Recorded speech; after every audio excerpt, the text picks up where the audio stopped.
Inflation has reached a critical juncture, rendering it uncontrollable, regardless of the Federal Reserve's efforts.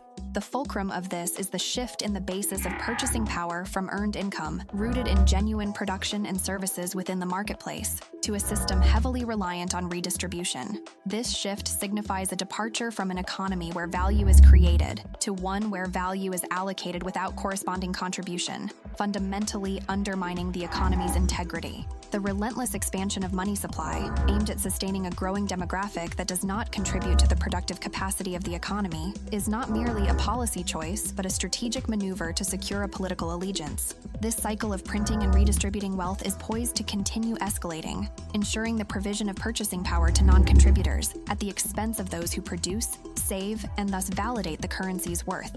The inevitable outcome is a diminishment of the producer and saver class, essential for the currency's credibility and the economy's stability.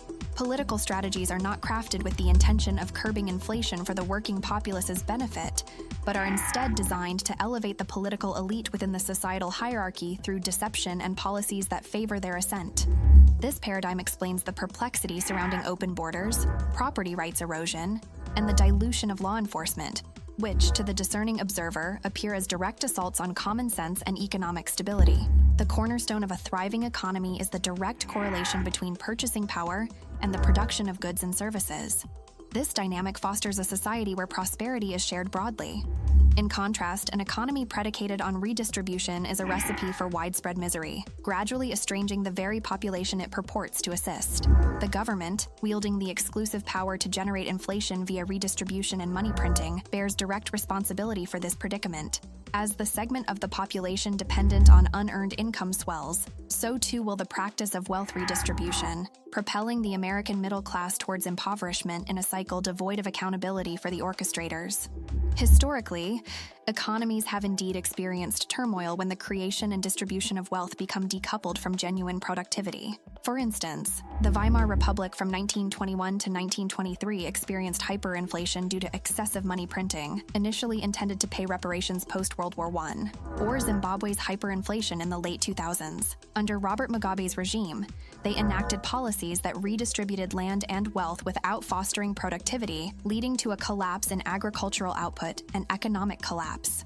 You could also look to Venezuela's ongoing economic crisis that started in the 2010s. The government's heavy reliance on oil revenues and subsequent expenditure on social programs, combined with rampant money printing, eroded the standard of living and economic stability. These historical examples highlight the critical importance of maintaining a balance between economic productivity and the distribution of wealth.